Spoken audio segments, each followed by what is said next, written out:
Selamat datang di channel Alur Donghua. Sebelum menonton, silahkan subscribe, biar Mimin tambah semangat update-nya. Ledakan Hanli membuat Wen Xiyue dan rekan Dao-nya ketakutan besar.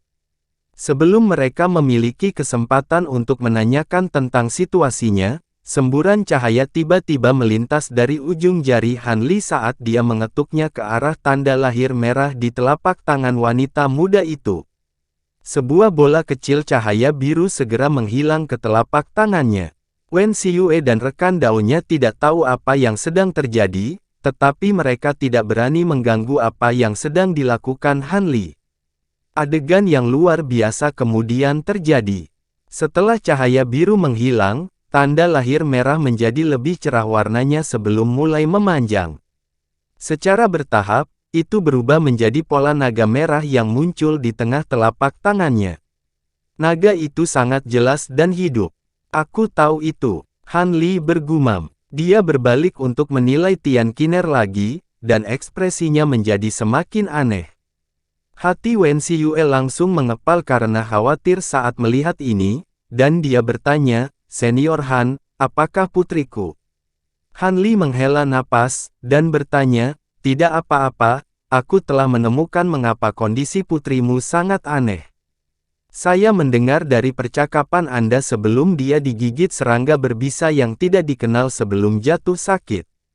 Hati Wen Xiyue tergerak, dan dia buru-buru menjawab, "Benar, putri kami memang terkena serangga berbisa. Namun, kami berhasil membuat serangga itu menggigit kami juga, dan racunnya memang agak sulit diberantas." Hanli menunjuk pada pola naga merah di tengah telapak tangan wanita muda itu, dan berkata, "Hehe, itu wajar saja.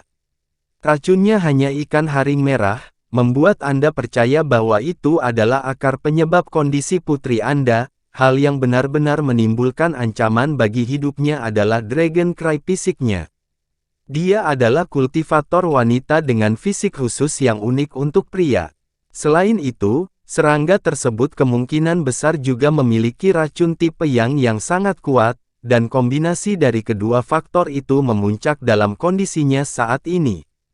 Racun hanyalah katalisator, bahkan tampaknya, vitalitasnya secara bertahap akan memudar dan dia tidak akan hidup lebih dari 40 tahun. Fisik naga menangis. Itu tidak mungkin. Rekan Dao saya dan saya memeriksa putri kami secara menyeluruh setelah dia lahir, dan kami tidak menemukan kelainan apapun di dalam tubuhnya. Wajah Wen Xiyue langsung menjadi sangat pucat. Dragon Cry fisiknya sangat langka, dan itu adalah jenis fisik resesif. Kecuali jika katalis eksternal diperkenalkan atau mulai bekerja dengan sendirinya, sangat sulit untuk dideteksi. Mereka yang memiliki fisik seperti itu akan dapat berkembang dengan cepat dalam kultivasi mereka, tetapi ketika tingkat perkembangan mereka meningkat, energi yin dan yang di dalam tubuh mereka akan dilemparkan ke dalam ketidakseimbangan. Pada akhirnya, mereka pasti akan binasa sebelum mencapai tahap pendirian yayasan, jawab Hanli dengan tenang. Jadi itu berarti bahkan jika racun ini dimusnahkan, putri kita tetap tidak bisa melanjutkan kultivasi.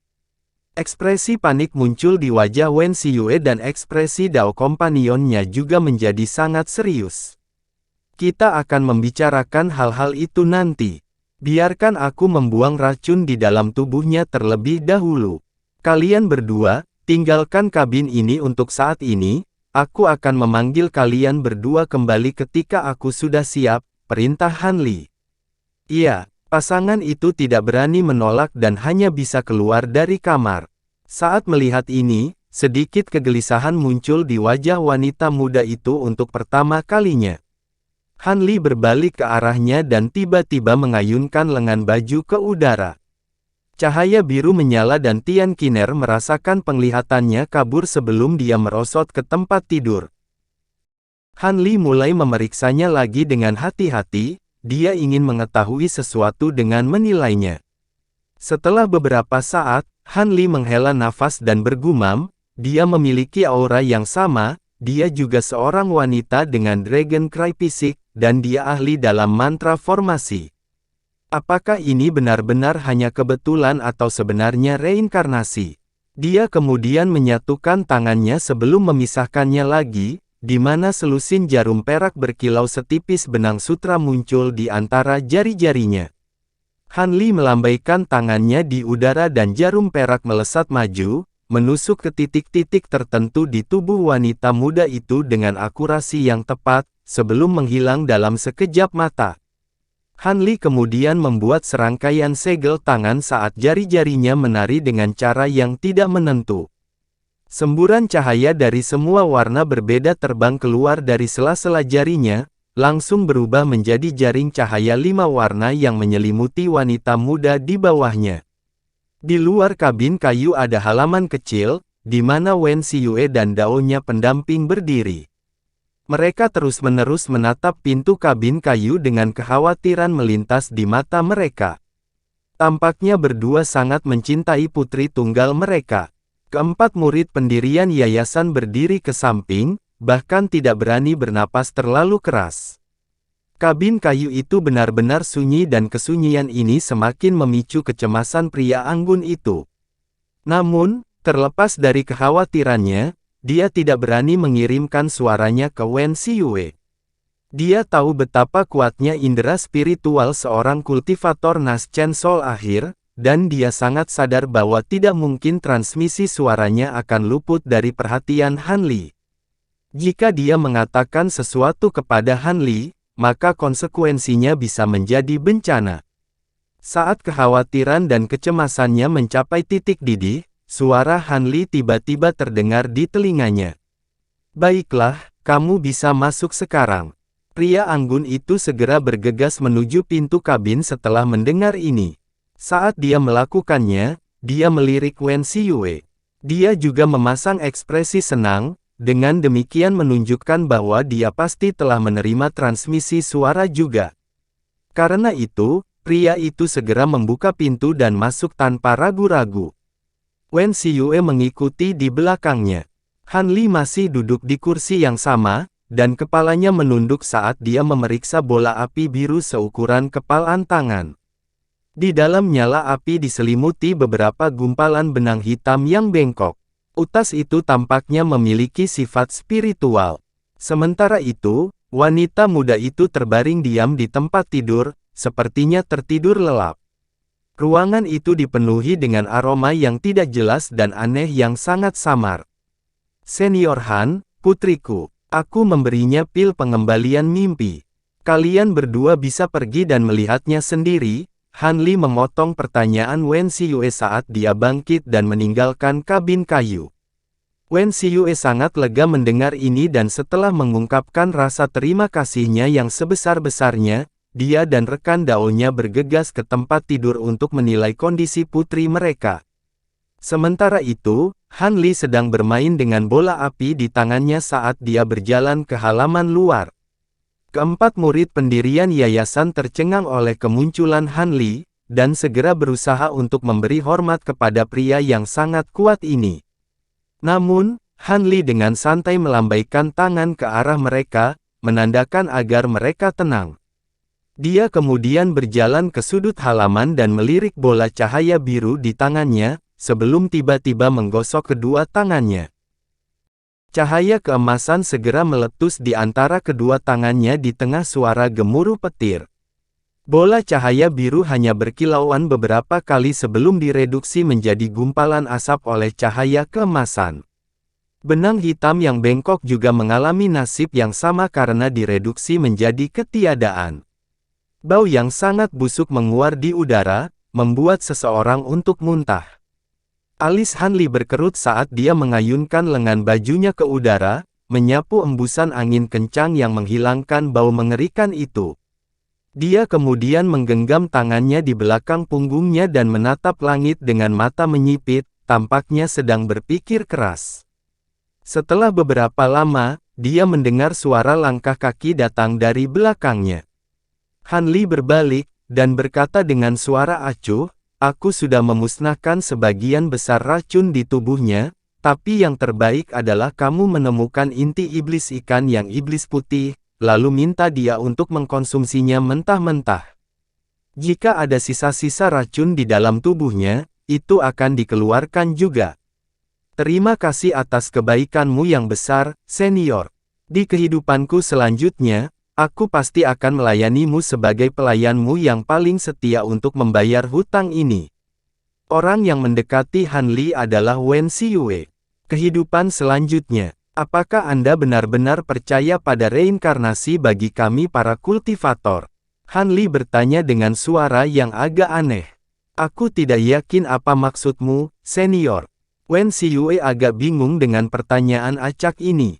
Lupakan saja, aku hanya berpikir keras.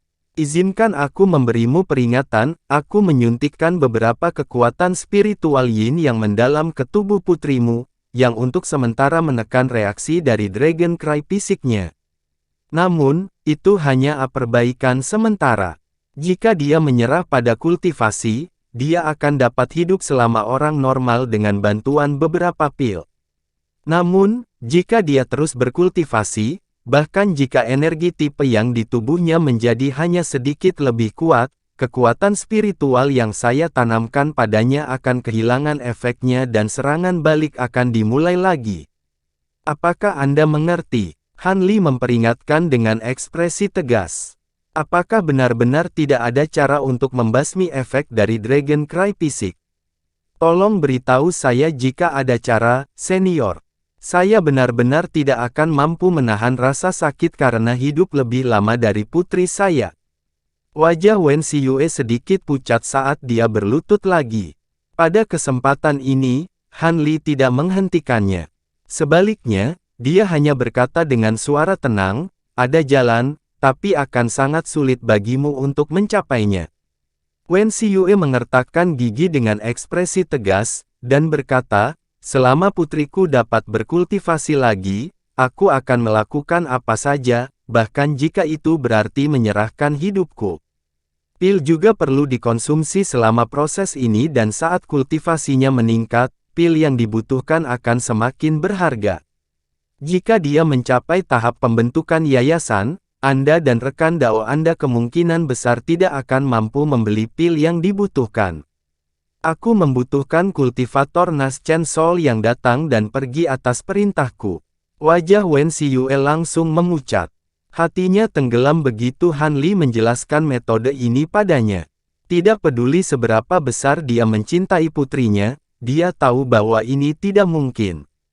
Paling-paling, dia dan rekan daunnya mungkin bisa memohon seorang kultivator Nas Chen Sol untuk memberikan perawatan kepada putri mereka pada satu atau dua kesempatan, tetapi siapa yang pada dasarnya bersedia menjadi budak dari dua kultivator formasi inti? Adapun alternatif lain untuk memiliki kultivator Nas Chen Sol terus-menerus tinggal bersama putri mereka, itu bahkan lebih tidak masuk akal. Bagaimanapun, para kultivator Nas Chen Sol umumnya hanya menerima murid tahap formasi inti. Tentu saja, jika Tang Qiner sangat cantik dan memiliki bakat luar biasa, mungkin seorang kultivator Nas Chen Sol akan membuat pengecualian untuknya. Dengan mengingat hal itu, Wen Xiyue benar-benar putus asa. Rekan daunnya juga keluar dari kabin kayu tepat pada waktunya untuk mendengar solusi yang diusulkan Han Li, dan wajahnya juga memucat karena putus asa. Namun, dia menarik napas dalam-dalam untuk mengumpulkan keberaniannya sebelum menuju ke Han Li. Dia membungkuk dalam-dalam ke arah Han Li, dan berkata dengan suara tulus, kami tidak meminta banyak, kami hanya ingin putri kami hidup sedikit lebih lama. Bahkan jika dia hanya berhasil mencapai tahap pendirian yayasan, itu sudah cukup. Apakah dapat menggabungkan kekuatan kami untuk menekan serangan balik dari energi tipe yang putri kami, hanya agar kami dapat membantu Qiner mencapai tahap pendirian yayasan? Han Li melirik pria itu sebelum menggelengkan kepalanya ketika dia berkata, pada basis kultivasi tahap formasi inti awal Anda saat ini, itu pasti tidak mungkin. Namun, jika Anda dapat mencapai tahap formasi inti akhir dan bersedia mengorbankan beberapa basis kultivasi Anda dapat mencobanya. Bahkan pria itu benar-benar terdiam kali ini. Mereka ingin meminta bantuan Han Li, tapi mereka tidak berani meminta lebih. Han Li telah memberi mereka lebih banyak bantuan daripada yang berhak mereka minta. Tidak peduli seberapa besar mereka berdua mencintai putri mereka, mereka tahu bahwa bukanlah ide yang baik untuk terus menekan Han Li. Lagi pula, ini bukanlah masalah yang bisa diselesaikan satu kali. Solusinya adalah agar Han Li terus-menerus menjaga wanita muda itu di sisinya, dan cukup jelas bahwa tidak ada kultivator tingkat tinggi yang mau membawa barang bawaan seperti itu bersama mereka. Namun, yang mengejutkan mereka, Han Li memberi mereka pengaturan alternatif, yang mengejutkan mereka. Aku punya buku mantra formasi di sini untuk putrimu. Jika dia menguasai isi buku ini sampai tingkat yang memuaskan saat aku bertemu dengannya lagi, aku bisa mempertimbangkan membawanya di bawah sayapku. Tentu saja, kalau begitu, aku akan juga membantunya mencapai tahap pembentukan yayasan dan mungkin bahkan tahap formasi inti. Namun, terserah dia untuk meyakinkan saya untuk mengambilnya terlebih dahulu. Izinkan saya menjelaskannya sekarang, buku ini hanya untuk dibaca putri Anda. Jika kalian berdua coba kuasai isi bukunya, lalu coba ajari dia, aku pasti bisa melihat tipuanmu dan aku akan segera pergi. Suara Han Li tidak terlalu keras, tapi kata-katanya meledak seperti guntur di hati Wen Xiyue dan rekan daunnya. Senior Han, apakah kamu serius? Senyum tipis muncul di wajah Han Li saat dia mengayunkan lengan bajunya ke udara. Sebuah kotak batu giok meluncur dari dalam, melayang perlahan ke arah pasangan itu. Kotak itu berisi buku, Formation Spell Essentials. Mantra formasi yang digambarkan dalam buku ini tidak terlalu rumit, tetapi ada beberapa aspek unik yang akan saya fokuskan untuk menguji kemampuan putri Anda dalam mantra formasi. Buku, Formation Spell Essentials, di kotak batu giok adalah salah satu buku yang diberikan Xin Ruin kepadanya bertahun-tahun yang lalu. Han Li merasa bahwa sudah sepantasnya dia memberikan buku ini kepada Tian Qiner. Wen Xiyue sangat gembira saat dia dengan hati-hati menerima kotak batu giok itu. Terima kasih atas kebaikanmu, senior. Qiner cukup berbakat dalam mantra formasi, jadi dia pasti tidak akan mengecewakanmu. Bolehkah aku bertanya kapan kamu akan bertemu putri kita lagi? Wen Xiyue bertanya dengan ekspresi mendesak. Itu sulit dikatakan. Jika semuanya berjalan lancar, mungkin aku akan bertemu dengannya lagi dalam 1 atau 2 tahun. Atau beberapa tahun. Selama periode waktu ini, dia sama sekali tidak dapat menggunakan kultivasi apapun. Kalau tidak, jika terjadi kesalahan, dia tidak akan bisa hidup sampai dia melihatku lagi. Ini sebotol pil ungu yin. Beri dia 1 per bulan dan dia tidak akan memerlukan pil lain untuk beberapa tahun ke depan. Han Li menepuk kantong penyimpanannya untuk menghasilkan botol biru setinggi beberapa inci, yang dia lempar ke pasangan itu. Kali ini, pria anggun itu yang menerima vial dengan gembira dan segera mulai mengungkapkan rasa terima kasihnya. Baiklah, setelah kamu menemukan inti iblis white yang Demon Fish, pergilah ke Stalwart Star Island untuk menungguku setahun dari sekarang. Selama kamu tinggal di pulau itu, aku akan dapat menemukanmu. Aku masih punya hal-hal penting yang harus saya tangani, jadi saya tidak akan tinggal di sini lagi. Setelah memberikan serangkaian instruksi ini, cahaya spiritual melintas di sekitar tubuhnya dan dia melesat ke kejauhan sebagai seberkas cahaya biru, tidak memberi pasangan itu kesempatan untuk menahannya. Ekspresi pasangan itu sedikit terkejut dengan kepergian Han Li yang tiba-tiba, tetapi mereka masih buru-buru membungkuk ke kejauhan menuju arah dia baru saja menghilang. Garis cahaya biru dengan cepat menghilang dari pandangan mereka, dan baru kemudian mereka berani berdiri tegak lagi. Mereka melirik satu sama lain dan keduanya bisa melihat kegembiraan mereka sendiri tercermin di mata masing-masing. Jika bukan karena bantuan Han Li, bahkan jika mereka bisa menyembuhkan racun di tubuh putri mereka, dia kemungkinan besar akan binasa dalam waktu dekat. Selain itu, Han Li juga pernah membantu Wen Xiyue dalam kultivasinya di masa lalu, dan pasangan itu sangat berterima kasih padanya. Setelah kembali ke kabin kayu, mereka berdua mulai mendiskusikan bagaimana mereka akan mencari inti iblis White yang Demon Fish, serta bagaimana mereka akan mengatur agar Tian Qiner mempelajari buku mantra formasi itu. Pada titik ini, Han Li sudah meninggalkan Pulau Hiu Perak. Dia tiba-tiba mengubah arah dan terbang lebih dalam ke laut. Dia mengenakan ekspresi kontemplatif di wajahnya saat dia melesat di udara. Itu adalah keputusan mendadak baginya untuk memberikan kesempatan ini kepada Tian Qiner. Dia ingin bertemu dengannya lagi terutama karena dia ingin menentukan asal-usulnya yang sebenarnya. Lagi pula, dia memiliki Dragon Call fisik dalam tubuh wanita dan watak yang dia kenal membuatnya sangat sulit baginya untuk percaya bahwa semuanya hanyalah kebetulan.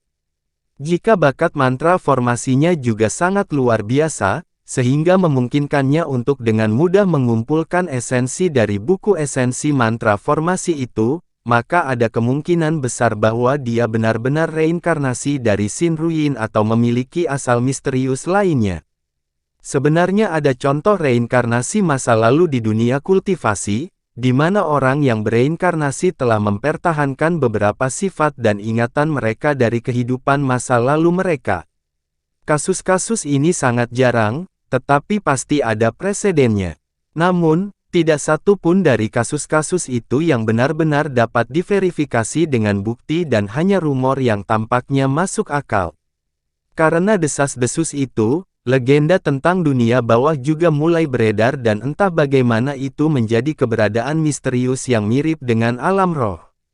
Beberapa orang berspekulasi bahwa dunia bawah adalah dunia yang mandiri, sementara yang lain berspekulasi bahwa dunia bawah adalah lokasi misterius di dunia manusia.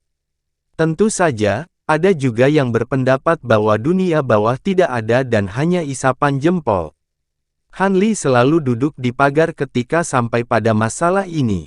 Baginya, tidak ada cara untuk memverifikasi kedua sisi argumen, jadi tidak ada gunanya memikirkannya karena itu hanya akan membuang-buang waktu.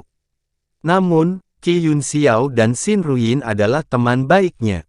Secara khusus, dia sangat mengagumi sifat berapi-api Xin Ruyin.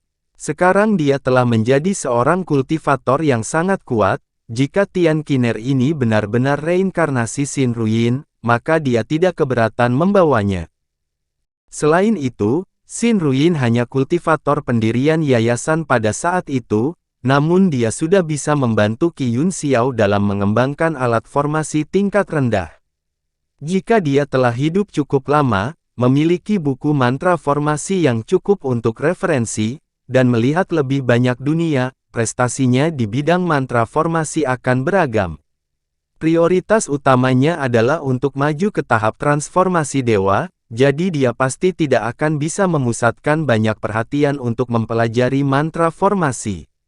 Jika dia bisa menerima seorang murid dengan bakat mantra formasi yang patut dicontoh, dan membesarkannya untuk menjadi master mantra formasi, dia pasti akan bisa memberikan banyak bantuan kepadanya di masa depan. Setelah bergulat dengan pikiran-pikiran ini untuk waktu yang lama, Han Li menghela nafas dan memutuskan untuk mengesampingkan pemikiran ini untuk saat ini. Dia tiba-tiba membalik tangan dan slip giok putih tiba-tiba muncul. Dia memindai isi slip batu giok dengan perasaan spiritualnya, di mana gambar peta laut besar muncul di benaknya. Ini adalah peta yang diberikan oleh kultivator Istana Bintang yang menjaga formasi teleportasi kepadanya. Sebelum datang ke sini, dia sudah memverifikasi lokasi pulau yang menampung tambang batu roh bermutu tinggi. Ini dulunya adalah pulau tanpa nama yang sejak saat itu dinamai Pulau Roh Hijau. Rupanya, ini karena sebagian besar batu roh yang ditemukan di sana adalah batu roh atribut kayu. Menurut peta laut, Pulau Roh Hijau ini terletak sangat jauh di utara Pulau Hiu Perak. Bahkan seorang tahap formasi inti harus terbang beberapa bulan tanpa istirahat untuk sampai ke sana. Dikatakan bahwa pulau ini luar biasa besar dan awalnya hanya dihuni oleh beberapa binatang setan. Tambang didistribusikan ke seluruh pulau dan telah dibagi di antara koalisi Starfall, istana bintang, binatang iblis di laut. Saat sejumlah besar batu roh bermutu tinggi digali dari pulau itu, beberapa pulau di dekatnya juga mulai berkembang. Secara bertahap, beberapa kekuatan yang lebih kecil dan kultivator liar berkumpul bersama, membangun beberapa kota kecil dan pasar yang dapat dikunjungi orang dalam perjalanan ke Green Spirit Island. Han Li menilai semua informasi yang dia dapatkan di Green Spirit Island lagi dan setelah memutuskan bahwa dia tidak melewatkan apapun, dia menyingkirkan batu giok itu dan melesat di udara. Menurut perkiraannya, kemungkinan besar dia membutuhkan waktu 3 bulan untuk mencapai Pulau Roh Hijau dengan kecepatannya saat ini. Pemandangan di atas lautan sangat hambar. Hanya ada hamparan luas berwarna biru yang terbentang sejauh mata memandang ke segala arah, dan tak ada lagi yang bisa menandai hamparan air laut itu. Han Li melanjutkan perjalanannya dan lebih dari sebulan telah berlalu dalam sekejap mata. Sepanjang jalan, dia berhenti di beberapa pulau untuk memulihkan kekuatan sihirnya, dia belum mengalami kecelakaan tak terduga sejauh ini. Dia bertemu dengan binatang iblis kelas 6 yang tidak dapat diidentifikasi yang muncul dari lautan dan mencoba memakannya. Namun, binatang iblis itu diiris menjadi 2 dengan 1 pukulan pedangnya, dan dia mencabut inti iblisnya. Dia hanya membunuh binatang iblis itu karena itu adalah kelas yang relatif tinggi. Kalau tidak, dia bahkan tidak bisa diganggu untuk mengayunkan pedangnya. Pada hari ini, Han Li menemukan pulau kecil lain yang ditumpuk dari bebatuan hitam. Selain beberapa rumput laut, tidak ada yang tumbuh di pulau itu. Setengah hari berlalu dan langit berangsur-angsur mulai gelap. Matahari merah terbenam di bawah cakrawala dan suhu udara langsung turun secara signifikan. Semua itu tidak cukup untuk mengganggu Han Li. Dia hanya memanggil lapisan cahaya biru untuk melindungi tubuhnya dari hawa dingin. Ketika sinar matahari terakhir menghilang, seluruh permukaan lautan menjadi gelap gulita. Setelah itu, raungan keras yang terdengar seperti guntur teredam meletus dari dasar lautan di dekatnya. Di antara lenguhan sapi dan raungan harimau,